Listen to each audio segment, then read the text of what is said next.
নমস্কার বন্ধুরা, আজকে আমি চলে এসেছি একটি নতুন লেসন প্ল্যানের ভিডিও নিয়ে। আজকে লেসন প্ল্যানের দক্ষতা হলো পর্যবেক্ষণ দক্ষতা। তোমরা খাতার বাঁ দিকে দাগ টেনে লিখবে শিখুন সংস্থার নাম, তারপর শিক্ষার্থী শিক্ষিকার নাম মানে তোমার নাম, তারপর শিক্ষার্থীর সংখ্যা 8 থেকে 10 জন, সময় 5 থেকে 6 মিনিট, শ্রেণী তৃতীয়, তারিখটা তোমরা যে তারিখে লিখছো বা যে তারিখে এই লেসন প্ল্যানটি জমা করছো সেই তারিখটা লিখবে। এরপর ডান দিকে লিখবে বিষয় বাংলা, একক আগমনী। আজকের পাঠ তোমরা যতটুকু কবিতাটি পড়াবে বা পাঠটি পড়াবে, যেমন আমি আজকে নিয়েছি বর্ষা করে যাব যাব থেকে হয়েছে রোদ্দুর পর্যন্ত। এরপর তোমরা নিচে লিখবে আচরণাঙ্গ সমূহ, শিক্ষার্থীর দ্বারা পর্যবেক্ষণ, পুনরায় চাহিদা অনুযায়ী পর্যবেক্ষণ, শিক্ষার্থীর দ্বারা কার্যকারণ সম্পর্ক স্থাপন, চিন্তা ও বিষয়ের প্রতিফলন। এরপর তোমরা 4টি খোপ টেনে নেবে। প্রথমে লিখবে বিষয়বস্তু, তারপরে শিক্ষিকার আচরণ, তারপর শিক্ষার্থীর আচরণ, আচরণাঙ্গ। তো শিক্ষিকার আচরণে লিখবে শ্রেণীতে সকল শিক্ষা সহায়ক উপকরণ নিয়ে প্রবেশ করার পর আমি কুশল বিনিময় করব। সুপ্রভাত সকলকে, তারপরে সুপ্রভাত ম্যাম। আচ্ছা, আমি তোমাদের জন্য একটি চিত্র সংবলিত চার্ট নিয়ে এসেছি, দেখে বলো তো চার্টে কী আঁকা আছে? নীল আকাশ, মেঘ, কাশফুল আঁকা আছে ম্যাম। আচরণাঙ্গ হলো শিক্ষার্থীর দ্বারা পর্যবেক্ষণ। আচ্ছা, এই যে কাশফুলগুলি দেখছো এগুলি কোন সময় ফোটে বলো তো? শরৎকালে কাশফুল ফোটে। পুনরায় চাহিদা অনুযায়ী পর্যবেক্ষণ। ঠিক বলেছ। আচ্ছা, শরৎকালে আর কি কি ফুল আমরা দেখতে পাই বলো তো? শিউলি ফুল, পদ্ম ফুল। একদম ঠিক, এটা হলো চিন্তা ও বিষয়ের প্রতিফলন। আচ্ছা, এই শরৎ ঋতুটি কোন কোন মাস নিয়ে হয় গো? আশ্বিন ও কার্তিক মাস নিয়ে। একদম ঠিক বলেছো, তোমরা তো অনেক জানো। এটা হলো চিন্তা ও বিষয়ের প্রতিফলন। তাহলে এবার বলো, এই শিউলি ফুল, পদ্ম ফুল, এই ফুলগুলোর নাম বলে তোমাদের কি কোনো উৎসবের কথা মনে আসছে যেটা শরৎকালে হয়? হ্যাঁ ম্যাম, দুর্গাপুজো। হ্যাঁ, দুর্গাপূজা বাঙালির শ্রেষ্ঠ উৎসব, কি তাই তো? হ্যাঁ ম্যাম, এটাও চিন্তা ও বিষয়ের প্রতিফলন।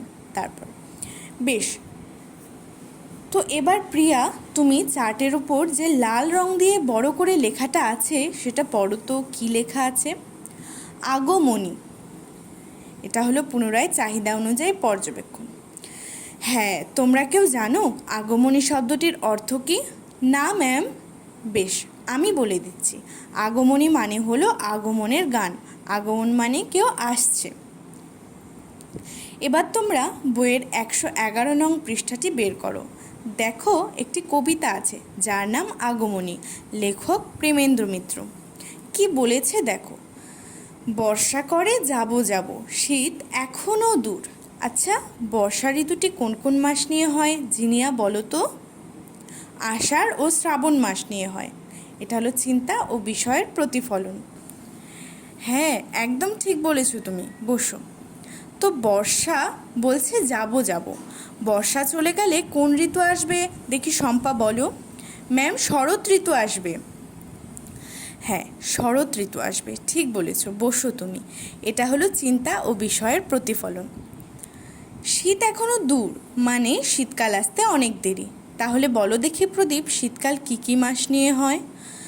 পৌষ ও মাঘ মাস নিয়ে। হ্যাঁ, বসো। এটা হলো চিন্তা ও বিষয়ের প্রতিফলন। তাহলে পূর্ণিমা, তুমি বলো শরৎকাল থেকে শীতকাল আসতে কত মাস দেরি হবে? 4 মাস দেরি হবে। হ্যাঁ, ঠিক বলেছ, তুমি বসো। এটা হলো চিন্তা ও বিষয়ের প্রতিফলন। এরপর কি বলেছে দেখো, এরই মধ্যে মিঠে কিন্তু হয়েছে রোদ্দুর। সপ্তক, তুমি বলো তো রোদ্দুর কথাটির অর্থ কি? রোদ। হ্যাঁ, এটা হলো চিন্তা ও বিষয়ের প্রতিফলন। তাহলে রোদ কি কখনো মিষ্টি হয়? না ম্যাম। তাহলে বলো তো এখানে কেন বলেছে মিঠে রোদের কথা? কারণ শরৎকালে সুন্দর আরামদায়ক আবহাওয়া থাকে, হালকা রোদ বাতাস থাকে। এটা হচ্ছে কার্যকারণ সম্পর্ক স্থাপন। হ্যাঁ, ঠিক বলেছ। বেশ, তাহলে রতন, তুমি বলো তো আজকের পাঠে আমরা কী কী জানতে পারলাম? বর্ষাকালের পর শরৎকাল আসে। শরৎকালে কাশফুল, পদ্মফুল, শিউলি ফুল ফোটে, দুর্গাপুজো হয়। আর আগমনী মানে কারো আগমনের গান। এটা হলো চিন্তা ও বিষয়ের প্রতিফলন। তাহলে বন্ধুরা, আজকের লেসন প্ল্যানটি এইটুকুই ছিল। তোমাদের যদি ভালো লেগে থাকে তাহলে অবশ্যই তোমরা লাইক, কমেন্ট, শেয়ার করবে এবং আমার চ্যানেলটি সাবস্ক্রাইব করে আমার পাশে থাকবে। ভিডিওটিকে হাইপ করে দেবে প্লিজ। Thank you.